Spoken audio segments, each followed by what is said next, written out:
டைனோசர்கள் 200 million வருடங்களுக்கு முன்பு வாழ்ந்ததுன்னு சொல்கிறாங்க. பூமியில் உயிரினங்கள் தோன்றி 3.5 பில்லியன் வருடங்கள் ஆகிவிட்டதுன்னு சொல்கிறாங்க. இதெல்லாம் உண்மைதானா? இதற்கு ஆதாரங்கள் இருக்குதா? ஒரே மெய்தேவனுடைய நாமத்திலும் நம்முடைய கர்த்தராகிய இயேசு கிறிஸ்துவின் நாமத்திலும் சகோதர சகோதரிகளுக்கு என்னுடைய வாழ்த்துக்கள். இன்றைக்கு அறிவியல் ரீதியாக இந்த உலகத்தில் எப்போ உயிரினங்கள் உருவாகி, எப்போ டைனோசர் வந்தது, எப்போ மனுஷன் வந்தான் அப்படின்னு அவங்க சொல்லும்போது பல மில்லியன் வருடங்கள் சொல்கிறாங்க. உதாரணத்துக்கு ஜுராசிக் வேர்ல்டு டைனோசர்கள் இருந்த அந்த காலகட்டம் பார்த்திங்கன்னா 150 மில்லியன் வருடங்கள்னு சொல்கிறாங்க. டைனோசர்கள் உருவான காலம்னா 250 மில்லியன் வருடங்கள்னு சொல்கிறாங்க. இந்த உயிர் ஆரம்பத்தில் தோன்றியது அப்படின்னா 2.5 பில்லியன் வருடங்களுக்கு முன்பு அப்படின்னு சொல்கிறாங்க. ஒரு மில்லியன் வருஷம்னாலே 10 லட்சம் வருஷம். ஆனால் வேதாகமத்தின்படி பார்க்கும்போது அவ்வளவு நீண்ட காலகட்டம் இல்லை. நாம் ஏற்கனவே 3 பகுதிகளாக கிரியேட்டிவ் ப்ராசஸை, படைப்பு, கிரியேஷன் அப்படிங்கிற தலைப்பில் பார்த்தோம். இதை நீங்கள் ஏற்கனவே பார்க்கல அப்படின்னா இந்த காரியங்களை சரியாக புரிந்து கொள்வதற்கு முதல்ல நீங்கள் அந்த 3 பகுதிகளையும் பார்த்துட்டு அதுக்கப்புறம் இதையும் பார்க்கலாம். அதன்படி பார்த்தோம் அப்படின்னா இந்த டைனோசர் உருவான காலகட்டங்கள்லாம் சுமார் 20,000 வருடங்களுக்கு முன்பு. ஆனால் அறிவியலின்படி இதெல்லாம் பல மில்லியன் அல்லது பில்லியன் வருடங்களுக்கு முன்புன்னு சொல்கிறாங்களே, இது எப்படி சரியாக வரும்? அப்போது எது சரியானது அப்படிங்கிற ஒரு கேள்வி வருது.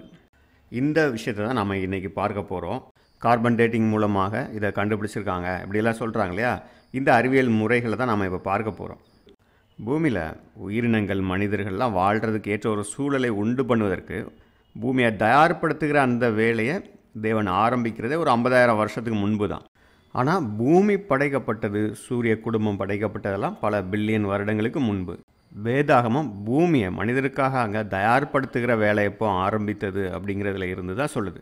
ஆனால் கிறிஸ்தவர்கள் ஆதியாகமத்தில் கொடுக்கப்பட்டிருக்கிற அந்த காரியத்தை அப்படியே லிட்டரலாக எடுத்துக்கிறாங்க. பூமி 7 நாட்களில் படைக்கப்பட்டது, அதாவது ஒரு வாரத்தில் வானமும் பூமியும் படைக்கப்பட்டதுங்கிற அந்த ஒரு முடிவுக்கு வந்துடுறாங்க. ஆதியாகமம் 1 ஆதியிலே வானமும் பூமியும் படைக்கப்பட்டது என்று அங்கே சொல்லப்பட்டிருக்கிறது பல பில்லியன் வருடங்களுக்கு முன்பு நடந்தது. அதற்கு பிறகு இப்பொழுது அப்படின்னு ஆரம்பிக்கிறது இந்த பூமியை மனிதன் வாழ்வதற்காக அங்கே தயார்படுத்துகிற அந்த வேலை ஆரம்பிக்கிற ஒரு காலகட்டம். ஆனால் கிறிஸ்தவங்க இதை சரியாக புரிந்து கொள்ளாமல் தேவன் வானத்தையும் பூமியையும், விலங்குகள், மனிதன் எல்லாரையும் ஒரே வாரத்தில் படைத்து முடித்து விட்டார். அதாவது 24 மணி நேரம் கொண்ட 7 நாட்களில் இதையெல்லாம் படைச்சிட்டார். இப்படி தான் அவங்க விளக்கம் கொடுக்குறாங்க. அதனால தான் இந்த அறிவியல் டெவலப் ஆகிற அந்த காலகட்டத்தில் ஒரு 150 வருடங்களுக்கு முன்பு இந்த எவல்யூஷன் தியரிலாம் வந்தப்போ இந்த மாதிரி ஒவ்வொரு புதை படிவங்கள், ஃபாசில்ஸ் இதெல்லாம் கிடைக்குது. இதை அவங்க கார்பன் டேட்டிங் முறையிலெல்லாம் கணக்கிட்டு பல லட்சம் வருடங்கள், பல மில்லியன் வருடங்களுக்கு முன்பு இதெல்லாம் இருந்திருக்கு அப்படின்னு ஒரு கணக்கு கொடுக்க ஆரம்பித்தாங்க. அதனால தான் இங்கே வேதாகமத்தில் சொல்லப்பட்டிருக்க காரியங்கள் எல்லாம் உண்மை இல்லை, இது கதை அப்படிங்கிற ஒரு முடிவுக்கு வந்தாங்க. அதனால தான் அறிவியல் துறையில் இருக்கிறவங்க, படித்தவங்க, இவங்கள பெரும்பாலானவர்கள் வேதாகமத்தில் சொல்லப்பட்டிருக்கிறதெல்லாம் ஒரு கதை தான், அது மனுஷங்களால் எழுதப்பட்டது தான், அறிவியலில் அப்படி சொல்லலை, எத்தனையோ மில்லியன் வருடங்கள் ஆனதுன்னு சொல்லப்பட்டிருக்கு. ஆனால் வேதாகமத்தில் ஒரே வாரத்தில் இதெல்லாம் படைக்கப்பட்டதா சொல்லப்பட்டிருக்கு. அதனால் வேதாகமம் உண்மை இல்லை அப்படின்னு நம்ப ஆரம்பித்தாங்க. ஆனால் நாம் கிரியேஷன் என்கிற அந்த சப்ஜெக்டில் அந்த 3 பகுதிகள்லையும் வேதாகமத்தில் அந்த படைப்பை பற்றி சொல்லப்பட்ட காரியங்களுக்கு எல்லாம் அறிவியல் கண்டுபிடிப்புகள் எல்லாம் ஒத்து வருது. அறிவியல் கண்டுபிடிப்புகள்லாம் இங்கே வேதாகமத்தில் சொல்லப்பட்டவைகளுக்கு ஒரு ஆதாரமாக இருக்குது அப்படிங்கிறத தான் தெளிவாக பார்த்தோம். அப்போது இந்த காலகட்டமும் அது ஒரு வாரம் இல்லை, அது ஒவ்வொன்றும் மிகப்பெரிய காலகட்டம். இதில் 6 காலகட்டங்களையும் என்னென்ன காரியங்கள் நடந்தது அப்படிங்கிறத நம்ம அறிவியல் ஆதாரங்களோட பார்த்தோம். ஆனால் அறிவியலில் இந்த டைனோசர் உருவான காலம், உயிரினங்கள் உருவான காலம்லாம் இவங்க சொல்லும்போது பல மில்லியன் வருடங்கள், பில்லியன் வருடங்களுக்கு போயிடுறாங்க இல்லையா? அதுதான் இங்கே வேறுபடுது. அப்போ வேதாகமம் சொல்வதற்கு மாறாக இங்கே இருக்குது. அப்போ எது சரி? அறிவியல் உலகத்தில் கார்பன் டேட்டிங் இதை மாதிரி இன்னும் பல எவ்வளவு காலத்துக்கு முன்பு உள்ள பொருட்கள் இது அப்படின்னு இந்த கால கணக்கீடுகளை கண்டுபிடிக்கிறதுக்கு பல டேட்டிங்ஸ் மெத்தட் வச்சுருக்கிறாங்க. அப்போது இவைகள் மூலமாக பார்க்கும்போது தான் அவங்க பல லட்சக்கணக்கான வருடங்கள், மில்லியன் வருடங்களுக்கு முன்பு இது நடந்தது அப்படிலாம் சொல்கிறாங்க. இப்போ இது உண்மையா? வேதாகமம் சொல்கிறது உண்மையா? இதை தான் நாம் இப்போ இந்த பகுதியில் பார்க்க போகிறோம். இந்த தியரி அப்படின்னு சொல்லும்போதே அது ஒரு கொள்கை, ஒரு விளக்கம் தான். இல்லை, அது கண்டுபிடிப்பு கிடையாது, நிரூபிக்கப்பட்ட கண்டுபிடிப்புகள் கிடையாது. இந்த எவல்யூஷன் தியரியாக இருந்தாலும் சரி, அதே போல் இந்த கார்பன் டேட்டிங் மெத்தட்ஸ் கூட ஒரு தியரி தான். இந்த மாதிரி இருந்திருக்கலாம், இப்படி நாம் கணக்கிட்டு கண்டுபிடிக்கலாம், இப்படி தான். இதெல்லாம் மற்ற கண்டுபிடிப்புகள் மாதிரி நிரூபிக்கப்பட்டது கிடையாது. அதனால் இது 10 மில்லியன் வருடங்களுக்கு முன்பு உள்ள ஒரு பொருள் அப்படின்னு அவங்க ஒன்று சொல்கிறாங்கன்னா, அது உண்மையாகவே அந்த பொருள் 10 மில்லியன் வருடங்களுக்கு முன்பு உள்ளதுதாங்கிறதுக்கு ஆதாரங்கள்லாம் இருக்குது, அப்படி கிடையாது. இல்லை, இது எல்லாமே ஒரு மெத்தடு தான். பல்வேறு மெத்தட்ஸ் இருக்குது. இப்போ இவங்க ஒரு ஸ்டாண்டர்டை உருவாக்கி அதன் மூலமாக இவங்க ஒரு பெரிய கணக்குகள்லாம் போட்டு சொல்கிறாங்க. ஆனால் இதில் தவறு இருக்குது அப்படிங்கிறது அறிவியல் உலகத்துக்கே தெரியும். பல சயின்டிஸ்ட்டு இதில் இருக்கக்கூடிய பல குளறுபடிகள், இது எந்த விதத்தில் எந்த ஆதாரத்தில் எப்படி சொல்கிறீங்க அப்படிங்கிற கேள்வியை கேட்டிருக்காங்க. இதில் பல தவறுகள் இருக்குது, இதை எந்த விதத்துலையும் நம்ம இது சரிதான் எப்படி உறுதியாக நம்ப முடியும் அப்படிங்கிற கேள்விகளை எழுப்பியிருக்காங்க. இதில் உள்ள தவறுகளை நாம் கண்டுபிடிக்கிறதுக்கு நம்ம ஒரு பெரிய சயின்டிஸ்ட்டாக இருக்கணும்னு அவசியம் இல்லை, நமக்கு ரொம்ப கெமிக்கல் நாலேஜ், அறிவியல் நாலேஜ் இருக்கணும்னு அவசியம் இல்லை. சாதாரணமாக நம்ம 7வது 8வது வகுப்புகளில் படித்த அந்த அறிவியல், கெமிக்கல், அந்த நாலேஜ் இருந்தாலே போதும், இவற்றை புரிந்து கொள்ள முடியும். கொஞ்சம் யோசிக்கணும், அவ்வளோதான். பொதுவாக அகழ்வாராய்ச்சிகள் செய்யும்போது அந்த காலகட்டத்தில் உள்ள ஒரு பொருளை கண்டுபிடிக்கிறாங்க அப்படின்னா, அது எவ்வளவு காலகட்டத்துக்கு முன்புள்ளதுன்னு எப்படி கண்டுபிடிக்கிறாங்க, எப்படி ஒரு முடிவுக்கு வர்றாங்கன்னா, அந்த காலகட்டத்தில் என்ன நடந்ததுன்னு தெரியாது, யாரும் அந்த காலகட்டத்துக்கு போய் சொல்ல முடியாது இதுதான் சரின்னு. அப்போது சில முறைகள், சில அனுமானங்கள் தான் பண்ணுறாங்க. எப்படின்னா, ஒரு பொருள் அவங்க எடுக்கிறாங்கன்னா அந்த பொருள் பூமியில் எவ்வளவு ஆழத்தில் இருக்குது. இப்போ ஆற்று படுக்கைகள் எல்லாம் அவங்க ஆராய்ச்சி செய்கிறாங்கன்னா, அது ஒவ்வொரு வருடமும் அந்த வெள்ளம் ஓடி கொஞ்சம் மணல் சகதி எல்லாம் அங்கே சேர்த்துருக்கோம். இப்படி பல லேயர்ஸாக இருக்கும், நம்ம தோண்டும் போதே தெரியும், பல லேயர்ஸாக இருக்கும். அப்போ அந்த லேயரை வச்சே ஒவ்வொரு லேயரும் ஒவ்வொரு வருஷம் அல்லது ஒரு காலகட்டம் அப்படின்னு எடுத்துக்கிட்டாங்கன்னா, அது தோண்டும் போதே நமக்கு தெரிஞ்சிடும், இவ்வளோ ஆழம், இத்தனை லேயர்ஸு கீழே போகணும், அப்போ இது இத்தனை வருஷங்களுக்கு முன்பு உள்ளது, இத்தனை 100 வருஷங்கள் அல்லது 1000 வருடங்களுக்கு முன்பு உள்ளது அப்படின்னு நாம் ஒரு முடிவுக்கு வரலாம். ஆனால் இது ஒரு இடத்துல சரியாக இருக்கலாம், ஆனால் இது மாதிரி எல்லா இடத்துலையும் அதே மாதிரி ஒரு ஸ்டாண்டர்டை பயன்படுத்த முடியாது. ஏன்னா இடத்துக்கு இடம், அந்த நில அமைப்புகள் இதெல்லாம் மாறி இருக்கலாம். ஆறு ஒரே காலகட்டத்தில் அதிகமாக ஓடி பழைய படிவங்கள் எல்லாத்தையும் கூட அரிச்சிட்டு போயிருக்கலாம். இப்படி அமெரிக்காவில் மிசிசிப்பி ஆற்றுல அவங்க தோண்டிக்கிட்டு இருக்கும்போது அங்கே ஒரு பொருள் கிடைக்குது. அப்போ இத்தனை லேயர் கீழே அது இருக்குது அப்படிங்கிறத வச்சு அவங்க இத்தனை 1000 வருஷத்துக்கு முன்னால் உள்ளது அப்படின்னு சொல்லிட்டாங்க. ஆனால் அதுக்கப்புறம் தோண்டும் போது அதுக்கும் கீழே ஒரு 50 வருஷத்துக்கு முன்னால் உள்ள பொருள் கிடச்சிது. அப்போது இதுக்கு முன்பு கிடைத்த அந்த பொருளும் ரொம்ப பழைய காலத்தை சேர்ந்த பொருள் கிடையாது, 50 வருஷத்துக்கு உள்ளது தான் அப்படிங்கிறது தெரிய வந்தது. அப்போது எப்படி இவங்க இத்தனாயிரம் வருஷம் முன்னால் உள்ளதுன்னு சொன்னாங்கன்னா, அந்த லேயர்ஸை வச்சு தான் சொன்னாங்க. அப்போது இங்கே எப்படி இந்த தவறு நடக்குது? அந்த ஆற்றில் இந்த லேயர்ஸில் வித்தியாசம் இருந்திருக்கலாம். ஒரு காலகட்டத்தில் மிகப்பெரிய அளவு வெள்ளப்பெருக்கு இந்த பழைய லேயர்ஸ் எல்லாத்தையுமே அடிச்சுட்டு போயிருக்கலாம், அல்லது இது அதிக அளவு வெள்ளப்பெருக்கு வந்திருக்கலாம். ஸோ இந்த லேயர்ஸ் ஒவ்வொரு இடத்துக்கு இடம் மாறுபடுது. ஒரு இடத்துல ரொம்ப கீழே இருக்கக்கூடிய லேயர் கூட இன்னொரு இடத்துல மேலே வந்திருக்கு.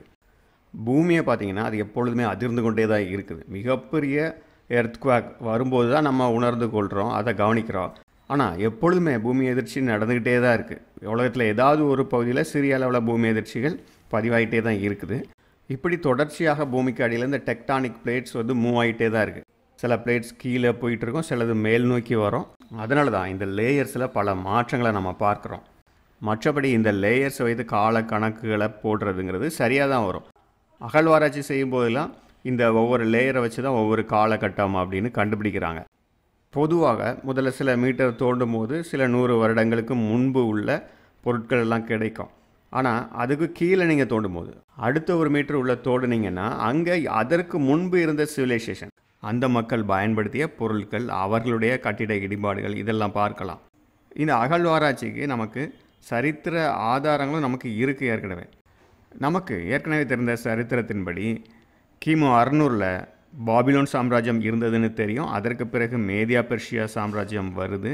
அதற்கு பிறகு கிமு 300 அங்கே கிரேக்க சாம்ராஜ்யம் உருவாகுது. இதற்கு பிறகு தான் ரோம சாம்ராஜ்யம் உருவாகுது. ஆக இப்படி எந்த ராஜ்யத்துக்கு பிறகு எது வந்தது அப்படிங்கிறது நமக்கு தெரியும். உதாரணத்துக்கு இப்போ எருசலேமில் அகழ்வாராய்ச்சி செய்கிறாங்க. முதல் 1 மீட்டர் தோண்டும் போது இப்போ தற்போது ஒரு 100 வருஷத்துக்கு உள்ள பொருட்கள் தான் கிடைக்கும். இன்னும் 2 மீட்டர் ஆழம் தோண்டும் போது தான் அங்கே காலிப்புகள் ஆண்டு கொண்டிருந்த அந்த காலகட்டத்து பொருட்கள் கிடைக்கலாம். இதற்கும் கீழே தோண்டும் போது தான் ரோமர்கள் காலகட்டத்து பொருட்கள் எல்லாம் கிடைக்கும். அதற்கு கீழே போனீங்கன்னா கிரேக்கர் காலகட்டத்தை சேர்ந்தது கிடைக்கும். அதற்கு கீழே மேதியா பெர்ஷியா, அதற்கும் கீழே போனீங்கன்னா தான் பாபிலோனியர்கள் இஸ்ரேல் மக்கள் வாழ்ந்த காலகட்டம். இப்படி நமக்கு ஏற்கனவே வரலாறு இருக்கிறதுனால பூமியில் நீங்கள் ஒவ்வொரு லேயராக தோண்டும் போது கிடைக்கக்கூடிய பொருட்கள் எல்லாம் எந்த காலகட்டத்தை சேர்ந்த எந்த மக்களுக்குரியதுன்னு நீங்கள் சொல்லிட முடியும். ஆக இப்படி வரலாற்றுக்கு உட்பட்ட இந்த காலகட்டத்தை சேர்ந்த பொருட்கள் கிடைக்கும்போது அது இந்த குறிப்பிட்ட நாகரிகத்தை சேர்ந்தது தான் அப்படின்னு ஒரு தெளிவான முடிவுக்கு வர முடியும். ஆனால் இந்த வரலாற்றுக்கு முந்தைய காலகட்டங்களில் நடந்தது, அதாவது டைனோசர் வாழ்ந்த காலம், இதையெல்லாம் இவ்வளவு ஆயிரக்கணக்கான வருஷங்களுக்கு முன்பு உள்ளதை கண்டுபிடிக்கணும்னா அதுக்கு சில அறிவியல் முறைகளை பயன்படுத்துகிறாங்க. அதில் ஒரு முறை தான் கார்பன் டேட்டிங் அப்படிங்கிறது. இந்த கார்பன் டேட்டிங் மெத்தடில் எப்படி அவங்க ஒரு பொருளுடைய வயதை நிர்ணயம் பண்ணுறாங்க அப்படிங்கிறத நம்ம பார்க்கலாம். கார்பன் டேட்டிங் மெத்தடில் கார்பன் எல்லா உயிரினங்கள் உடலையும் இருக்குது இல்லையா? இதில் ஒரு குறிப்பிட்ட கார்பன் C14ன்னு சொல்லக்கூடிய கார்பன் ஐசோடோப் இது எவ்வளவு இருக்குது அப்படிங்கிறத கால்குலேட் பண்ணுவாங்க. அது எந்த அளவு இருக்குதோ அந்த அளவு, எந்த அளவு குறையாக இருக்கோ அந்த அளவு ரொம்ப பழமையான பொருள் அப்படின்னு கண்டுபிடிப்பாங்க. அது ஏன் அப்படின்னு சொன்னால், இயற்கையாக இருக்கக்கூடிய கார்பன் ஆட்டம் எடுத்துக்கிட்டிங்கன்னா கார்பன் ஆட்டமுடைய நியூக்ளியஸில் நியூட்ரான், புரோட்டான்ஸ் இது 6 இருக்கும், 6 இருக்கும். அதே மாதிரி அதோடைய நெகட்டிவ் சார்ஜான எலக்ட்ரான்ஸ், நியூக்ளியஸை சுற்றிக்கிட்டு இருக்க எலக்ட்ரான்ஸும் 6 எலக்ட்ரான்ஸ் இருக்கும். இதுதான் கார்பன் ஆட்டம். நம்முடைய வளிமண்டலத்தில் மிக அதிக அளவு இருக்கக்கூடிய காற்று என்னன்னு பார்த்தோன்னா நைட்ரஜன். இந்த நைட்ரஜன் எலிமெண்ட் தான், நைட்ரஜன் ஆட்டம்ஸ்லாம் மிக அதிக அளவில் இருக்குது. நம்முடைய இந்த மொத்த காற்று மண்டலமும் ஒரு 5 பங்காக எடுத்துக்கிட்டிங்கன்னா அதில் 4 பங்கும் இந்த நைட்ரஜன் கேஸ் தான். இந்த நைட்ரஜன்லேயும் ஐசோடோப் உண்டு. ஆட்டம்ஸ் அப்படின்னாலே நம்ம என்ன நினைக்கிறோன்னா அதில் நியூக்ளியஸில் நியூட்ரான், புரோட்டான்ஸ் இருக்கும், அதை சுற்றி எலக்ட்ரான்ஸ் இருக்கும், அப்படி தான் நினைக்கிறோம். ஆனால் இவ்வளவு எளிமையான சிம்பிளான ஒரு அமைப்பு அது இருக்காது. இந்த ஆட்டம்ஸில் இன்னும் நிறைய துகள்கள் உண்டு, நிறைய charged particles, negative, positive, neutral, இப்படி நிறைய துகள்கள் உண்டு. இதனால் சில ஆட்டம்ஸ் ரேடியோ ஆக்டிவாக இருக்கும், அதிலிருந்து துகள்கள் வெளிப்பட்டுக்கிட்டே இருக்கும், ரேடியோ எமிஷன் இருந்துக்கிட்டே இருக்கும். இந்த ஐசோடோப் அப்படிங்கிறதும் அப்படி தான், ஒரு நிலையாக இருக்காது. அதனால தான் ரேடியோ ஆக்டிவ் ஐசோடோப்னு சொல்லுவோம். அதுலேருந்து நிறைய துகள்கள் வெளியே வந்துகிட்டு இருக்கும். இந்த நைட்ரஜனில் இருக்கக்கூடிய N14 அப்படின்னு சொல்லுவாங்க. நைட்ரஜன் 14 அப்படிங்கிற ஆட்டமும் அதை மாதிரி ஒரு ஐசோடோப் தான். இதுதான் கார்பன் 14ஆக மாறுது. இது எப்படி கார்பன் 14ஆக மாறுது அப்படின்னு சொன்னால், இந்த பிரபஞ்சத்தில் எங்கேயோ இருந்து காஸ்மிக் ரேஸ் அப்படின்னு நிறைய அணுத்துகள்கள், நியூட்ரான்ஸ், இதே போன்ற சின்ன சின்ன ஆல்ஃபா, பீட்டா, அந்த மாதிரி சின்ன சின்ன துகள்கள் வந்துக்கிட்டே தான் இருக்குது. இதுதான் காஸ்மிக் ரேஸ் அப்படின்னு சொல்லுவாங்க. இவைகள் இந்த நியூட்ரான் துகள் ஒரு ஆட்டமை அட்டாக் பண்ணுது அப்படின்னா, இந்த நியூட்ரான் அந்த ஆட்டமுடைய அணுக்கருவை அடித்து அதில் உள்ள ஒரு புரோட்டானை வெளியே தள்ளிடுதுன்னா, புரோட்டான் போயிடுச்சுன்னா அணுயன் மாறிடுது. அணுயன் மாறினா அதோடைய பண்பே மாறிடும். அப்போ அது வேறு ஆட்டமாக செயல்படும். நைட்ரஜன் ஆட்டம்னா 7 புரோட்டான் இருக்கணும். காஸ்மிக் ரேஸ் அட்டாக் பண்ணதுனால ஒரு புரோட்டான் போனதுனால நைட்ரஜன் ஆட்டமுக்கு இப்போ 6 புரோட்டான் தான் இருக்குது. 6 புரோட்டான் அப்படின்னாலே அது கார்பன் ஆட்டம். ஏன்னா கார்பனுக்கு அணுயன் 6. ஆனால் அதே நேரத்தில் அந்த அணு எடை அப்படிங்கிறது 14ஆக தான் இருக்குது. நைட்ரஜனுக்கு தான் அணு எடை 14. ஆனால் இப்போ இது கார்பனாக மாறிடுச்சு. ஆனால் 14 அணு எடை இருக்கிறனால கார்பன் 14 அப்படின்னு சொல்கிறோம். ஆனால் இது அசல் கார்பன் கிடையாது, இப்படியே நிலையாக இருக்காது, திரும்பவும் நைட்ரஜனாக மாறிடும். இது ஒரு ரேடியோ ஆக்டிவ் கார்பன். இந்த கார்பன் 14 கார்பனை போலவே செயல்படுறதுனால வளிமண்டலத்தில் இருக்கக்கூடிய ஆக்சிஜனோட சேர்ந்து கார்பன் டை ஆக்சைடாக மாறிடுது. இந்த கார்பன் 14 இருக்கக்கூடிய கார்பன் டை ஆக்சைடை ஃபோட்டோசிந்தசிஸில் தாவரங்கள் ஒளிச்சேர்க்கை செய்யும்போது உள்ளே எடுத்துருது. இப்படி தான் இந்த கார்பன் 14 ஆட்டம் தாவரங்களுக்குள்ளே போயிடுது. தாவரங்களுக்குள்ளே போயிடுச்சுன்னா அப்போ அதன் மூலமாக உலகத்தில் உள்ள எல்லா உயிரினங்களுடைய உடலுக்குள்ளும் போயிடும். இந்த C14 அப்படிங்கிறது ஒரு ரேடியோ கார்பன், அதாவது அதிலிருந்து எமிஷன் வந்துக்கிட்டே இருக்கும். அதுதான் ரேடியோ ஆக்டிவ் ஐசோடோப். இந்த ரேடியோ ஆக்டிவ் ஐசோடோப் அப்படின்னாலே அது நிலையானது கிடையாது. இன்றைக்கி C14 இருக்குது இல்லையா, இது ஒரிஜினலாக என்னது தான், நைட்ரஜன் தான். இது ரேடியோ ஆக்டிவ் ஐசோடோப்னு சொல்லும்போது அதிலேருந்து எமிஷன் வந்துகிட்டே இருக்கும். இப்படியே கொஞ்சம் கொஞ்சமாக அது டீகே ஆகிட்டு இருக்கும். இந்த C14 தொடர்ந்து C14ஆகவே இருக்காது. இந்த கதிர்வீச்சினால் அதோடைய சார்ஜ் பார்ட்டிகல்ஸ்லாம் போய் ஒரு குறிப்பிட்ட காலகட்டத்தில் இந்த கார்பன் 14 திரும்பவும் நைட்ரஜனாக மாறிடும். நைட்ரஜன் 14 ஆயிடுது. இதனால் நீங்கள் கார்பன் 14 எங்கே இருந்தாலும் ஒரு குறிப்பிட்ட காலகட்டத்துக்கு பிறகு பார்த்தீங்கன்னா அங்கே அது இருக்காது, நைட்ரஜன் தான் இருக்கும். C14 என்கிற இந்த கார்பன் ரேடியோ ஆக்டிவ் ஐசோட்டோப்புடைய இந்த பண்பை பயன்படுத்தி தான் கார்பன் டேட்டிங் முறையில் பொருட்களுடைய வயதை கணக்கிடுறாங்க. அது எப்படின்னு பார்க்கலாம். இப்போது இந்த வளிமண்டலத்தில் C14 ஆட்டம்ஸ் இருக்குதுன்னு சொல்கிறோம் இல்லையா, இது மிக குறைந்த அளவில் தான் இருக்கும். இப்போ கார்பன் 100% இருக்குன்னா C14 0.0001 அந்த லெவலில் தான் இருக்கும். ட்ரில்லியன் கார்பன் ஆட்டம்ஸில் ஒரே ஒரு கார்பன் 14 ஆட்டம் தான் இருக்கும். ஆனால் இந்த கார்பனுக்கும் C14க்குமான இந்த விகிதம் எப்பொழுதுமே சமமாக இருந்துகிட்டு இருக்கும். வளிமண்டலத்துலேயும் அதே தான் இருக்கும், இங்கே உயிரினங்கள் உடல்லையும் அதே தான் இருக்கும் இல்லையா. தாவரங்களில் இருக்கக்கூடிய கார்பனோட இந்த C14 இருக்கும். அந்த தாவரங்களை சாப்பிடக்கூடிய பூச்சிகளோ விலங்குகளோ அதுகள் உடல்லையும் இந்த C14 இருக்கும், மனிதர்கள் உடம்புலையும் இருக்கும். அப்போது தாவரங்கள் விலங்குகள் எல்லா உயிரினங்கள் உடல்லையும் இந்த C14 அதே விகிதாச்சாரத்தில் இருக்கும். ஆனால் எப்போ இந்த உயிரினங்கள் மரணம் அடையுதோ, அது இறந்து போன உடனே அதுக்கு அப்புறம் அந்த உடம்பில் இந்த இயற்கை சுழற்சி இருக்காது இல்லையா. வெளியே இருக்கக்கூடிய தண்ணீரோ உணவோ அது எடுத்துக்காது. அப்போ அது உடம்போட போய் இந்த கார்பன்கள் சேராது. அதனால் இந்த உடம்பில் ஏற்கனவே அந்த C14s இருக்கு இல்லையா, அந்த பழைய C14s எல்லாமே ஒரு குறிப்பிட்ட காலத்துக்கு அப்புறம் அது ரேடியோ ஆக்டிவாக இருக்கிறதுனால கொஞ்சம் கொஞ்சமாக டீகே ஆகி அதோடைய எமிஷன்னால் கரப்ட் ஆகி திரும்பவும் நைட்ரஜனாக மாறிடும். ஆனால் நம்ம உடம்பில் இருக்கக்கூடிய ஒரிஜினல் கார்பன் ஆட்டம்ஸ் அது எத்தனை வருஷம் ஆனாலும் அப்படியே தான் இருக்கும். அதனால் ஒரு குறிப்பிட்ட காலகட்டத்துக்கு அப்புறம் என்ன நடக்கும், இந்த C14 கொஞ்சம் கொஞ்சமாக கரப்ட் ஆகி அங்கே C14ஓட எண்ணிக்கை குறைஞ்சிக்கிட்டே போயிடும். ஆனால் உங்களுக்கு இந்த அசல் கார்பன் ஆட்டம் இருக்கு இல்லையா, அது அப்படியே தான் இருக்கும். அப்போது காலம் போக போக இந்த அசல் கார்பன் ஆட்டமுக்கும் C14க்கும் கார்பன் 14 ஐசோட்டோப்புக்கும் இருக்கக்கூடிய விகிதாச்சாரம் மாறிக்கிட்டே இருக்கும் இல்லை. கார்பன் ஐசோட்டோப் C14 குறைஞ்சிக்கிட்டே இருக்கும். இப்போ ஒரு உதாரணத்துக்கு ஒரு மரம் இருக்குதுன்னு வச்சுக்கோங்க. அந்த மரத்தில் ஒரு உதாரணத்துக்கு எடுத்துக்குவோம், ஒரு 2000 கார்பன் ஆட்டம் இருக்குன்னா அதில் ஒரு 2 C14 இருக்குதுன்னு வச்சுக்குவோம். இப்போது நீங்கள் அந்த மரத்தை வெட்டி கீழே போட்டுறீங்க. இதுக்கப்புறம் அங்கே உயிர் சுழற்சி இருக்காது, நின்று போயிடுது இல்லையா. வெளியே இருந்து கார்பன் வர்றது நின்று போயிடுது. அப்போ அங்கே இருக்கக்கூடிய அந்த ஒரிஜினல் கார்பன் அப்படியே தான் இருக்கும். ஆனால் இந்த C14 ஐசோட்டோப் இல்லையா, இது கொஞ்சம் கொஞ்சமாக டீகே ஆகிட்டே இருக்கும். அப்போ இதோடைய எண்ணிக்கை குறைஞ்சிக்கிட்டே இருக்கும். ஒரு குறிப்பிட்ட காலகட்டத்தில் அதோடைய எண்ணிக்கை பாதியாக குறைஞ்சிரும். அதுதான் ஹாஃப் லைஃப் டைம் அப்படின்னு சொல்லுவாங்க. அதாவது 5000 வருஷம் கழித்து நீங்கள் பார்த்தீங்கன்னா இந்த C14 கார்பன் ஐசோட்டோப் அங்கே பாதி ஆயிரும். அப்போ இந்த காலகட்டம் எவ்வளோன்னு பார்த்தா இந்த C14 ஒவ்வொரு ஆட்டமுக்கும் ஒரு ஹாஃப் லைஃப் டைம்ங்கிறது இருக்கும். இந்த கார்பன் 14 பொறுத்தவரையில் அதோடைய ஹாஃப் லைஃப் டைம் 5730 வருஷம். ஒரு அப்ராக்சிமேட்டாக 5730 வருஷம் அப்படிங்கும்போது நம்ம இந்த உதாரணத்துக்கு எடுத்துக்கிட்டோம்ல, நீங்கள் ஒரு மரத்தை வெட்டி போட்டுறீங்க. வெட்டி போட்ட பிறகு இப்போது நீங்கள் 5700 வருஷங்களுக்கு அப்புறம் அதை நீங்கள் டெஸ்ட் பண்ணி பார்த்தீங்கன்னா அங்கே 2 கார்பன் C14 இருந்ததில் அது பாதியாக இருக்கும், ஒரு கார்பன் C14 தான் இருக்கும். அந்த 2000 கார்பன் ஆட்டம் அப்படியே தான் இருக்கும் இல்லை. 5700 வருஷம் கழித்து நீங்கள் அந்த கீழே வெட்டி போட்ட மரத்தை டெஸ்ட் பண்ணிங்கன்னா அதில் 2000 கார்பன் ஆட்டம்ஸும், ஆனால் இந்த C14 ஒன்று தான் இருக்கும். அது 2 இருந்தது இல்லையா, அது இந்த 5700 வருஷத்தில் பாதியாக குறைஞ்சிருது.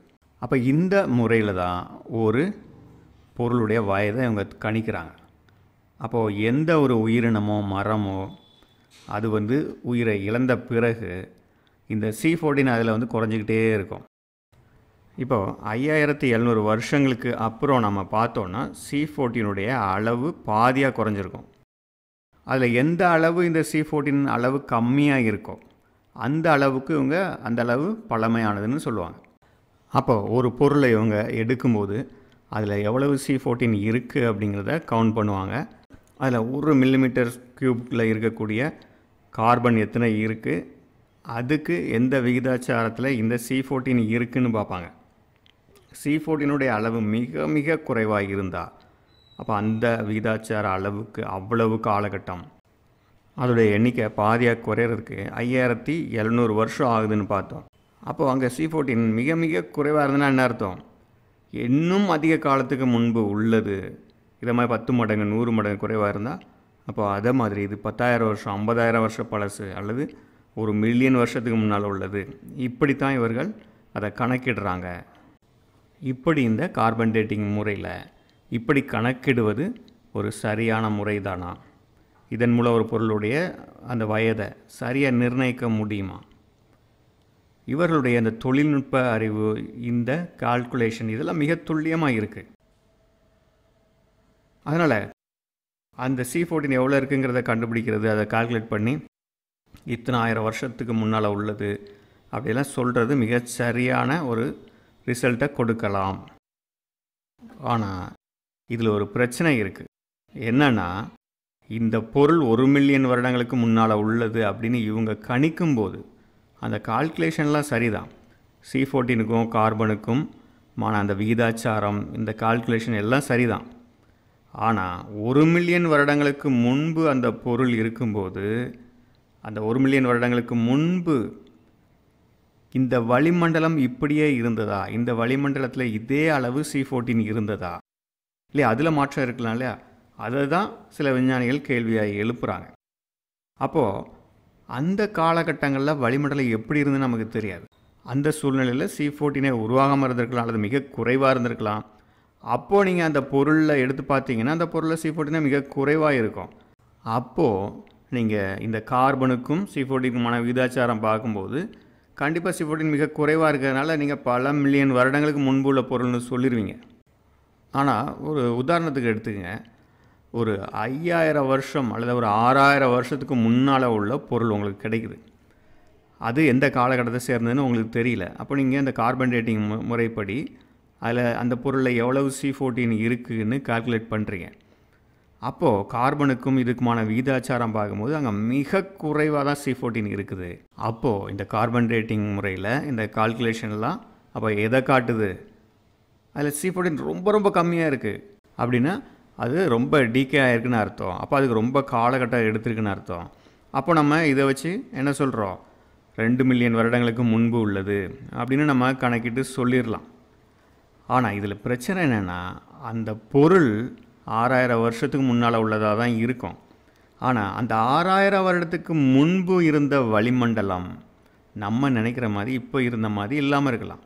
நம்ம இப்போ இருக்கிற வளிமண்டலத்தில் உள்ள கார்பன் அண்ட் C14க்குமான விகிதத்தை தான் நம்ம பார்க்குறோம் இல்லையா? இந்த விகிதாச்சாரத்தை பார்த்தே கணக்கு போட்டுட்ருக்கோம். ஆனால் அன்றைக்கு இருந்த வளிமண்டலத்தில் C14 கம்மியாக இருந்திருந்தா அன்றைக்கு இருந்த மரங்கள், உயிரினங்கள் எல்லா உடம்புலையும் C14 கம்மியாக தான் இருந்திருக்கும். ஒரு 1000 மடங்கு C14 அளவாங்க கம்மியாக இருக்குன்னா அப்போது நம்ம என்ன நினைப்போம்? கால்குலேஷன் படி அப்போ இது எத்தனையோ மில்லியன் வருடங்களுக்கு முன்னால் உள்ளது அப்படி தான் நினைப்போம் இல்லையா? அது ஒரு 10 மில்லியன் வருடங்களுக்கு முன்னால் உள்ளது அப்படி தான் கணக்கீடோட முடிவு காட்டும். ஆனால் இதில் மிக முக்கியமான விஷயம், இந்த முறை தவறாக போகிறதுக்கு ஒரு மிக முக்கியமான விஷயம், 5000 6000 வருடங்களுக்கு முன்பு கூட இந்த வளிமண்டலம் முற்றிலுமாக வேறு மாதிரி இருந்திருக்கலாம். அதனால் அங்கே இந்த கார்பன் 14 அளவு மிக குறைவாகவே இருந்திருக்கலாம். அதனால் நமக்கு இதுக்கு முன்னால் உள்ள சூழ்நிலைகள், வளிமண்டலம் எப்படி இருந்தது, இந்த பிரபஞ்சம் எப்படி இருந்தது, இதெல்லாம் தெரியாமல் நாம் இந்த முறைகளை பயன்படுத்தி கண்டிப்பாக இது 2 மில்லியன் வருஷத்துக்கு முன்னால் உள்ளது தான் அப்படியெல்லாம் உறுதியாக சொல்ல முடியாது. அப்போது இதற்கு முன்பு வளிமண்டலம் எப்படி இருந்தது, என்ன சூழ்நிலை இருந்தது அப்படிங்கிறது விஞ்ஞானிகளுக்கு தெரியாது. அதனால் இவங்க ஒரு கணிப்பில் தான் இதெல்லாம் செஞ்சிட்ருக்காங்க. ஆனால் வேதாகமத்தில் ஒரு மிக முக்கியமான விஷயம் கொடுக்கப்பட்டிருக்கு. வேதாகமத்தை விஞ்ஞானிகள் இன்றைக்கி நம்பாததுனால, அதை ஒரு பொருட்டாக எடுத்துக்கொள்ளாததுனால அவங்க இதை பற்றி யோசிக்காமல் இருக்காங்க. ஆனால் உண்மையில் வேதாகமத்தில் என்ன சொல்லியிருக்கு? அந்த ஜலப்பிரளயம் நடந்த காலகட்டத்தில் வானத்தின் மதகுகள் திறந்தது அப்படின்னு சொல்லப்பட்டிருக்கு இல்லையா? நாம் கூட இந்த கிரியேஷன் ப்ராசஸில் ஏற்கனவே படித்தோம். பூமியை சுற்றியும் பல மூடாங்குகள், இந்த வாட்டர் கேனோப்பி கூட, வாட்டர் கூட ஒரு ரிங் மாதிரி இருந்திருக்கலாம், சேட்டனை சுற்றி இருக்குது இல்லையா? இதே போல் இப்போ கூட வான ஆராய்ச்சியாளர்கள் தொலை தூரத்தில் உள்ள வேறு பல சூரிய குடும்பங்களில் உள்ள சில கிரகங்களை பார்க்கும்போது அதை சுற்றி இதே மாதிரி நிறைய ரிங்ஸ் இருக்கிறத பார்க்குறாங்க. அப்போ ஒரு கிரகம் உருவாகும் போதும் பார்த்திங்கன்னா அதை சுற்றி நிறைய கேனோப்பி இருக்கும், தூசிகள், பல்வேறுபட்ட வாயுக்கள் எல்லாம் இருக்கும். பனிக்கட்டிகள் நீர்த்துளிகளாலான ரிங்ஸ் இருக்கலாம். ஆனால் இதெல்லாம் அந்த கிரகம் உருவாகி கொண்டிருக்கும் போதே கொஞ்சம் கொஞ்சமாக கீழே இறங்கி செட்டில் ஆயிரும். அப்போது இதே போல் தான் அங்கே நோவா காலத்துலேயும் அங்கே மிகப்பெரிய அளவில் வானத்துக்கு மேலே இருக்கக்கூடிய தண்ணீர் இறங்குறத பார்க்குறோம். ஏன்னா படைப்புலேயே அங்கே தேவன் சொல்லியிருக்காரு, வானத்துக்கு கீழே இருக்க தண்ணியும் வானத்துக்கு மேலே இருக்க தண்ணிக்கும் பிரிவு உண்டாக்கினேன் அப்படின்னு. இப்போ பூமியில் இங்கே பூமிக்கு மேலே சமுத்திரம் இருந்தது போலவே வளிமண்டலத்துக்கு மேலேயும் இங்கே தண்ணீர் இருந்தது அப்படின்னு நம்ம தெரிந்து கொள்கிறோம். அப்போ இருக்கக்கூடிய இந்த வளிமண்டலம், இந்த சூழ்நிலைகள்லாம் ரொம்ப வேறாக இருந்திருக்கலாம். அதனால் அப்போவும் நம்ம இப்போ இருக்கிற மாதிரியே இந்த C14 எண்ணிக்கை இருக்குன்னு சொல்ல முடியாது. இதை மாதிரி இன்னும் நிறைய பாசிபிலிட்டிஸ் இருக்குது, நம்ம கணிக்கவே முடியாது. அங்கே இந்த கார்பன்-14 உருவாகிறதுல பிரச்சனை இருந்திருக்கலாம், அல்லது அதை அப்சார்ப் பண்ணுறதில் உயிரினங்கள் உடம்புக்குள்ளே போகிறதுல பிரச்சனை இருந்திருக்கலாம். இந்த காலத்துக்கு பின்னோக்கி நம்ம போக போக தேவன் இந்த பூமியை தயார்படுத்தி கொண்டிருந்த அந்த காலகட்டத்திலலாம் கார்பன் கண்டென்ட் எல்லா இடத்துலையுமே அதிகமாக இருந்தது. அப்பொழுது இருக்கக்கூடிய தாவரங்கள், மிருகங்கள் உடலெல்லாம் அதிக அளவு கார்பன் கண்டென்ட் இருந்தது. அதனால தான் அப்போ இருக்கக்கூடிய தாவரங்கள்லாம் மிக பிரம்மாண்டமாக ராட்சத மரங்களாக இருந்தது. அதேபோல் விலங்குகளும் அப்படி தான் மிகப்பெரிய அளவில் இருந்தது. அப்போது இன்றைக்கு இருக்கிற மாதிரி இல்லை. இன்றைக்கி 1 ட்ரில்லியன் கார்பன் ஆட்டம்ஸ் இருக்குது, ஒரே ஒரு கார்பன்-14 இருக்குதுன்னு பார்க்குறோம். அப்போது அந்த காலத்தில் அதே இடத்துல 4 ட்ரில்லியன் கார்பன் அணுக்கள் இருந்திருக்கலாம், ஆனால் ஒரே ஒரு கார்பன்-14 ஆட்டம் தான் இருந்திருக்கலாம். இதனாலேயும் இந்த முறையில் காலத்தை கணிப்பது தவறாயிரும். அப்படி பார்த்தோன்னா ஒரு 5000 வருஷத்துக்கு முன்பு, அதுவும் குறிப்பாக இந்த நோவா காலத்தில் இந்த வெள்ளப்பெருக்கு வந்தது இல்லையா, இப்போ அதுக்கு முன்பு தான் இந்த பூமியை சுற்றி இந்த தண்ணீராலான வளையங்கள் இருந்திருக்கும். அதுதான் நோவா காலத்தில் இறங்கி மிகப்பெரிய வெள்ளத்தை உண்டு பண்ணுது. அப்போது நோவா காலத்துக்கு முன்பு இருந்த அந்த வளிமண்டல சூழல் எல்லாம் வேறு மாதிரி இருந்திருக்கலாம். அதனால் அப்போதைய ஒரு மரத்துண்டு உங்களுக்கு கிடச்சிதுன்னா அந்த மரத்துண்டில் நீங்கள் எவ்வளோ C14 இருக்குதுன்னு பார்த்து இந்த கார்பன் டேட்டிங் முறைப்படி நீங்கள் அதனுடைய காலகட்டத்தை கணக்கிட்டு பார்த்தீங்க அப்படின்னு சொன்னால் அதில் மிக குறைந்த அளவு C14 இருந்ததுனால உங்களுக்கு அந்த கணக்கீடு பல லட்சம் வருடங்களுக்கு முன்பு உள்ளதா, மில்லியன் வருடங்களுக்கு முன்பு உள்ளதா காட்டும். ஆனால் அது 5000 வருஷத்துக்கு முன்னால் உள்ளதாக தான் இருக்கும். இதனால தான் நம்ம கார்பன் டேட்டிங்கில் பார்க்கும்போது பல மில்லியன் வருடங்களுக்கு முன்பு இந்த டைனோசர் போன்ற விலங்குகள் இருந்ததாக அங்கே அறிவியல் ஆராய்ச்சியாளர்கள் சொல்கிறாங்க. ஆனால் வேதாகமத்தின்படி நம்ம இப்போது இந்த கிரியேஷன் ப்ராசஸ் எல்லாம் பார்த்தோம் இல்லையா, அப்படி பார்த்தோன்னா அது 20,000 25,000 வருடங்களுக்கு முன்பு இருந்திருக்கலாம். ஆனால் இந்த கார்பன் டேட்டிங் முறை தான் என்ன சொல்லுது, அதை பல மில்லியன் வருடங்களுக்கு முன்பு அப்படின்னு காட்டிடுது. அப்போது இந்த பூமி கொஞ்சம் கொஞ்சமாக உருவாக்கப்பட்டு கொண்டு வரும்போது நம்ம அந்த கிரியேஷன் வீக்கில் பார்த்தோம், ஒரு 20,000 25,000 வருடங்களுக்கு முன்பெல்லாம் பல்வேறு விதமான விலங்கினங்கள் அங்கே உருவாக்கப்படுது. அப்புறம் ஒவ்வொரு முறையும் ஒரு லேயர் இறங்கி அதை அழிச்சிருது. இப்படி ஒவ்வொரு காலகட்டத்திலையும் பார்த்திங்கன்னா அந்த வளிமண்டல சூழல்லாம் வேறு மாதிரி இருந்திருக்கும். அப்போ உள்ள இப்படி 20,000 30,000 வருஷத்துக்கு முன்பு உள்ள வளிமண்டல சூழல் நமக்கு தெரியவே தெரியாது. அப்போ இந்த கார்பன் டேட்டிங் முறையெல்லாம் தவறாக அதை பல மில்லியன் வருடங்களுக்கு முன்பு உள்ளதாக காட்டலாம். அப்போ இப்போ நம்ம இதை புரிந்து கொள்ள முடியுது ஏன் இந்த வித்தியாசம் வருது அப்படின்னு. இதுபோல் இந்த கார்பன் டேட்டிங் மெத்தட் மட்டுமே இல்லை, இதை போல் இன்னும் நிறைய மெத்தட்ஸ் இருக்குது. பல ரேடியோ ஆக்டிவ் ஐசோடோப்புகளை வைத்தும் இந்த மாதிரி காலக்கணக்குகளை கணிக்கிறாங்க. இதே போல் யுரேனியம் போன்ற சில ரேடியோ ஆக்டிவ் மெட்டீரியல்ஸை வச்சு கூட பாறைகள்லாம் எவ்வளோ வருஷத்துக்கு முன்னால் உள்ளது அப்படின்னு கணக்கிடுறாங்க. ஆனால் இதுலேயும் அதே பிரச்சனை தான் இருக்குது. இப்போ இந்த முறையில் பார்த்திங்கன்னா ஒரு பாறையில் யுரேனியம் இருந்தது அப்படின்னு சொன்னால் அந்த யுரேனியம் 238 வந்து டிகே ஆகி 234 ஆகும். அதுக்கப்புறம் அதில் இருந்து தோரியம் ஆகும், தோரியம் 230 ஆகுது. அப்போது இந்த தோரியம் ஒரு ஐசோடோப் மாதிரி இதுவும் என்ன ஆகும், டிகே ஆகிட்டே இருக்கும். அப்போது இதுலேயும் அந்த கார்பன் டேட்டிங் மாதிரி தான் ஹாஃப் லைஃப் டைம்னு இருக்கும். அப்போ இவங்க எந்த ஒரு பொருளை ஒரு பாறைன்னு எடுத்தாலும் அதில் எவ்வளோ தோரியம் இருக்குது, அது ரேடியோ ஆக்டிவ் மெட்டீரியலாக இருக்கும் இல்லையா, அதை வச்சு அதை கண்டுபிடிச்சி எவ்வளோ இருக்குதுன்னு பார்த்து அதை வைத்து அதோடைய வயதை கணக்கிடுறாங்க. இந்த முறையும் நம்ப தகுந்ததாக இல்லை. இதுலேயும் நிறைய கேள்விகளை அறிவியல் ஆராய்ச்சியாளர்கள் கேட்குறாங்க. எப்படின்னா ஒரு பாறையில் வந்து யுரேனியம் இருக்குது, அதில் தோரியமும் இருக்குது. இந்த பாறையை கணக்கிடும்போது கூட சரி, ஆனால் ஃபாசில்ஸ் அல்லது எலும்புக்கூடுகள்லாம் கண்டுபிடிக்கும்போது அதில் இந்த தோரியம் வந்து தண்ணீரில் வந்து கலக்காது. அப்போ யுரேனியம் தான் தண்ணீரில் கலந்து வந்து ஒரு ஃபாசிலாக ஒரு பாறையாக ஃபார்ம் ஆகுது. அதுக்கப்புறம் வெளியே இருந்து தோரியம் உள்ள வர முடியாது. அதனால் இவங்க என்ன சொல்கிறாங்க, அதில் தோரியம் இருந்துச்சுன்னா அது டீகே ஆகி வந்தது தான். அப்போ அந்த தோரியம் எவ்வளவு இருக்குங்கிறத வைத்து அதோடைய காலத்தை கணிக்கலாம் அப்படின்னு சொல்கிறாங்க. ஆனால் இதில் என்ன பிரச்சனைனா, யுரேனியம் தொடர்ச்சியாக அது எல்லா பாறைக்குள்ளேயும் அல்லது போனுக்கு உள்ளேயும் ஊடுருவி போயிட்டு தான் இருக்கும். ஒரு ஸ்பாஞ்ச் எப்படி தண்ணீரை இழுக்குதோ அதை மாதிரி இந்த ஃபாசில் பாறைகள் அல்லது எலும்புகள்லாம் இருந்தால் அதை சுற்றி இருக்கக்கூடிய யுரேனியம் உள்ளே போயிடும். அப்போ எந்த ஒரு பொருளையும் எடுத்துக்கிட்டு நம்ம அந்த விகிதாச்சாரெல்லாம் பார்க்கும்போது அதை மிகச்சரியாக நம்ம சொல்லவே முடியாது. யுரேனியம் வெளியிருந்து உள்ளே வந்திருந்தால் அப்போ அந்த விகிதாச்சாரெல்லாம் அங்கே மாறிடும். இந்த விகிதாச்சார மாற்றத்தினால அதை கணக்கிடும்போது பல மில்லியன் வருடங்களுக்கு முந்தைய பொருள் அப்படின்னு தவறாக காட்டிடும். அது மட்டும் இல்லாமல் இந்த தோரியம் கூட இவங்க வெளியிருந்து உள்ளே வர முடியாதுங்கிறாங்க. அதுவும் நமக்கு உறுதியாக தெரியாது. சயின்டிஸ்ட்டும் இது போல் பல கேள்விகளை கேட்குறாங்க. பல சீனரியோஸ் இருக்குது இல்லையா, எப்படி வேணாலும் அங்கே நடந்திருக்கலாம். அதனால் இந்த முறையை எப்படி நம்ப முடியும், அதுதான் அவர்களுடைய ஒரு சந்தேகமாகவும் இருக்குது. இந்த தோரியம் அணுக்கள்லாம் எப்போ உருவானது இல்லையா, அந்த பூமி சூரிய குடும்பம்லாம் உருவாகும் போதே அப்போ உருவானது கூட வந்திருக்கலாம். அதற்கு பிறகு காஸ்மிக்ஸ் ரேஸால் அது டீகே ஆகக்கூடிய தோரியமாக மாறி இருக்கலாம். இந்த விஷயங்கள்லாம் நமக்கு மிக சரியாக சொல்லவே முடியாது. அதனால் இது கார்பன் டேட்டிங் மெத்தட் மாதிரியே தான். இந்த மெத்தட்ஸ், இந்த கால்குலேஷன் எல்லாம் இவங்க சொல்கிறபடியே சூழ்நிலை சரியாக இருந்தால் அந்த கால்குலேஷன்லாம் துல்லியமாக காட்டும். ஆனால் இதற்கு முந்தைய காலங்களில் அங்கே என்ன நடந்தது அப்படிங்கிறதே நமக்கு தெரியாது. அங்கே உள்ள சூழ்நிலைகள் இதெல்லாம் நமக்கு உறுதியாக தெரியாது. அதனால் எந்த ஒரு ரேடியோ ஆக்டிவ் மெட்டீரியல்ஸை வச்சு இந்த காலத்தை கணிக்கிறோம் அப்படின்னு போடக்கூடிய கணக்குகள் எல்லாமே, இந்த முறைகள் எல்லாமே ஒரு யூகத்தின் அடிப்படையில் தான் அவங்க செய்கிறாங்க. அறிவியல் ஆதாரங்களோட கண்டுபிடிக்கக்கூடிய கண்டுபிடிப்புகள் வேறு. நம்ம மில்கிவேல வெகு தூரத்தில் இருக்கக்கூடிய ஒரு சோலார் சிஸ்டத்தில் கிரகங்கள் உருவாகிக்கிட்டு இருக்க இதெல்லாம் பார்க்குறாங்க. இதெல்லாம் நம்ம பார்த்து அங்கே எப்படி நடந்திருக்குங்கிறத வைத்து அப்போ இதுபோல் நம்முடைய சோலார் சிஸ்டம் உருவாகி இருக்கோம் அப்படின்னு கண்டுபிடிக்கிறாங்க. இந்த மாதிரி கண்டுபிடிப்புகள் வேறு. மில்கிவே கேலக்சியோட அகலம் பார்த்திங்கன்னா அது 1,00,000 லைட் இயர்ஸ் டிஸ்டன்ஸ் இருக்குது. இந்த கண்டுபிடிப்புகள்லாம் இதற்கான ஆதாரங்கள் இருக்குது. சூரியன்லேருந்து நமக்கு லைட் வர்றதுக்கு அங்கே 8 நிமிஷம் ஆகுது. நமக்கு பக்கத்தில் இருக்கக்கூடிய இன்னொரு சூரியனுக்கு லைட் போகிறதுக்கு 4.5 வருஷம் ஆகுது.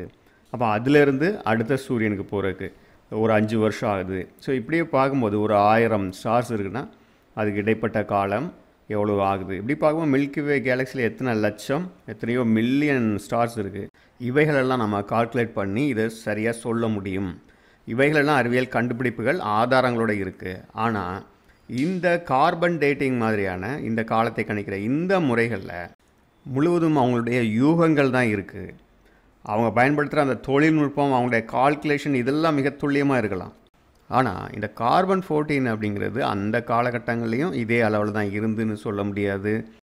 அதே போல் இந்த தோரியம் அணுக்களும் ஒரு ஃபாசில்குள்ளேயோ இல்லை எலும்புக்குள்ளேயோ அந்த ஃபாசில் உருவான அந்த காலத்திலே அது உருவாச்சுது அப்படின்னு சொல்ல முடியாது. அது எந்த ஆதாரமும் இல்லை. அதே போல் யுரேனியம் தோரியம்கான அந்த விகிதாச்சாரம் இதுலேயும் அங்கே பிரச்சனை இருக்குதுன்னு பார்த்தோம். ஆகவே இந்த முறைகளை வைத்து நாம் இது மிகச்சரியாக இந்த காலகட்டத்தை தான் சேர்ந்தது அப்படின்னு சொல்லவே முடியாது. ஏன்னா இந்த முறைகளெல்லாம் தவறுகள் இருக்குது அப்படின்னு நம்ம பார்த்தோம். அடுத்ததாக கொஞ்சமாவது நம்ம காமன் சென்ஸோட பார்த்தா கூட ஒரு 3000 வருடங்களுக்கு முன்பு உள்ள எலும்புக்கூடுகளோ அல்லது ஃபாசிலோ பார்த்தாலும் பெரும்பாலும் சேதமடைஞ்சிருது. ஒரு வருடத்தில் பார்த்திங்கன்னா பூமி முழுவதும் எத்தனையோ நில அதிர்வுகள் தொடர்ச்சியாக நடந்துக்கிட்டே இருக்குது. நிலம் கீழே இருக்கக்கூடிய ஒவ்வொரு லேயர்ஸும் மூவ் ஆகிட்டே தான் இருக்குது. நிலச்சரிவுகள் இப்படி எவ்வளவோ காரியங்கள் நடந்துகிட்ருக்கு. அப்போ இதிலெல்லாம் இருந்து தப்பி ஒரு சில ஃபாசில்ஸ் தான் கிடைக்கும். இதனால் 20,000-30,000 வருஷங்கிறதே ஒரு மிகப்பெரிய காலகட்டம். இந்த காலகட்டங்களில் ஓரளவு சேதம் இல்லாமல் ஃபாசில்ஸ் கிடைக்கலாம். இதுவே ஒரு பெரிய காலகட்டம் தான். 100 வருஷம் இல்லை, 1000 இல்லை, 20,000-30,000ன்னு பார்க்குறோம். இந்த காலகட்டங்களில் எவ்வளவோ நில நடுக்கங்கள் நடந்திருக்கும். பூமி படுக்கையில் டெக்டானிக் பிளேட்ஸ் எல்லாம் எவ்வளோ மூவ் ஆகிருக்கும். கடல் பகுதி நிலமாக இருக்கும், நிலம் கடல் பகுதியாக இருக்கும். இப்படி எவ்வளோ மாற்றங்கள் நடந்திருக்கும். அப்படி இருக்கும் பொழுது இந்த 20,000-30,000 வருடங்களில் இருக்கக்கூடிய ஃபாசில்ஸ் கிடைக்கிறதே மிக ஒரு அபூர்வமானதாக இருக்கும்போது இவர்கள் சர்வசாதாரணமாக லட்சம் வருஷங்கள்லாம் சொல்கிறாங்க. 1 லட்சம், 10 லட்சம், 10 லட்சம் வருஷம்னா 1 மில்லியன். இவங்க சர்வசாதாரணமாக 2 மில்லியன், 10 மில்லியன்னு சொல்கிறாங்க. பில்லியன் வருடங்கள் வர சொல்கிறாங்க. ஆனால் இதெல்லாம் நாம் கற்பனை பண்ணி கூட பார்க்க முடியாத அளவு மிக நீண்ட காலகட்டம். இவ்வளவு மிக நீண்ட காலகட்டத்தில் உள்ள உயிரினங்கள் தான், அந்த ஃபாசில்ஸ் தான் கிடச்சிருக்கு அப்படின்னு சொல்கிறது நம்ம ஏற்றுக்கொள்ளும்படியாக இல்லை. ஏன்னா நமக்கு கிடைக்கக்கூடிய நிறைய ஃபாசில்ஸில் இருக்கக்கூடிய மீன்கள், சிறு சிறு பூச்சி இனங்கள்லாம் இப்போவும் இருக்கிறத பார்க்குறோம். அப்போது எவல்யூஷன் தியரி படி ஒவ்வொன்றுமே அங்கே பரிணாம வளர்ச்சி அடையுதுன்னு சொல்கிறாங்க. ஆனால் ஃபாசில்ஸில் பார்க்கக்கூடிய நிறைய உயிரினங்கள், பூச்சினங்கள்லாம் இன்னமும் இருக்கிறத பார்க்குறோம். அப்போது அவர்களுடைய அந்த எவல்யூஷன் தியரி படி பார்த்தாலே இது அவ்வளோ மிக நீண்ட காலகட்டத்துக்கு முன்னால் உள்ள ஃபாசில்ஸாக இருக்க முடியாது. இது நம்ம கிரியேஷன் டாப்பிக்லலாம் பார்த்தபடி 5000 வருடத்தில் இருந்து 45,000 வருடங்களுக்குள்ளே உள்ள ஃபாசில்ஸ் தான் இவைகள். இதற்கான வேதாகம ஆதாரங்கள் டைப் அண்ட் வேதாகம சத்தியங்களில் இருக்கிறத பார்க்க முடியுது. நாம் இப்போது தேவன் ஓய்ந்திருக்கிறார் என்ற காலகட்டத்தில் இருக்கிறோம். இந்த 7000 வருஷம் 7வது கிரியேஷன் டேன்னு பார்க்குறோம். அப்போது இதற்கு முன்பு உள்ள 6 கிரியேஷன் டேயும் இதே போல் 7000 வருஷ காலகட்டமாக தான் இருக்கணும். அப்படி பார்க்கும் பொழுது தான் இந்த மீன்கள், பறவைகள், விலங்குகள் எல்லாமே இந்த 6 படைப்பின் காலகட்டத்துக்கு உள்ள, அதாவது இந்த 50,000 வருட காலகட்டத்துக்கு உள்ளே தான் படைக்கப்பட்டிருக்கணும். இந்த ஆதியாகமத்தில் சொல்லப்பட்டிருக்கிற இந்த காரியங்களும் ஒரு டைப் அண்ட் டைப் அடையாளமாக இருக்குது. அந்த சத்தியத்தின் அடிப்படையிலையும் இந்த படைப்புகள் எல்லாமே இந்த குறிப்பிட்ட காலகட்டத்துக்குள்ளே தான் நடந்திருக்கணும் அப்படிங்கிறதையும் நம்ம புரிந்து கொள்கிறோம். இந்த கார்பன் டேட்டிங் முறை எல்லாமே மிகச்சரியாக ஒரு 5000 வருஷத்துக்கு உள்ள வேலை செய்யலாம். இந்த 5000 வருஷத்துக்கு அப்புறம் நோவா காலத்தில், அந்த வெள்ளத்துக்கு முந்தைய காலகட்டங்களில் அந்த சூழ்நிலைகளே மாறுறதுனால அதுக்கு முன்பு உள்ள காலத்தை கணிக்கிறதுல தப்பு வந்துடும். இப்போ நாம் இந்த பகுதியில் பூமியில் உயிரினங்களை படைக்கிற இந்த காலகட்டம் எத்தனையோ மில்லியன் வருடங்கள் அப்படின்னு இவ்வளோ பெரிய காலகட்டமாக ஏன் அறிவியலில் சொல்கிறாங்க, அதில் என்னென்ன தவறுகள் இருக்குது அப்படிங்கிறத பற்றி பார்த்தோம். இதற்கு முந்தைய பகுதிகள் கிரியேஷன் 3 பகுதிகள் இருக்கு இல்லையா, இவைகளையும் நீங்கள் கவனிச்சுட்டு இந்த பகுதியை நல்லா பார்த்தீங்க அப்படின்னு சொன்னால் இவைகளெல்லாம் சேர்த்து வைத்து நம்ம அதை யோசிக்கும் போது தான் இந்த காரியங்கள் நமக்கு முழுமையாக புரியும். தேவனுக்கு சித்தமானால் தேவனுடைய படைப்பின் அற்புதங்களை பற்றியும் நாம் இன்னொரு பகுதியில் விரிவாக பார்க்கலாம். இந்த அறிவையும் தெளிவையும் கொடுத்த சர்வ வல்லமையுள்ள ஞானமுள்ள தேவனுக்கு மகிமை உண்டாவதாக. ஆமென்.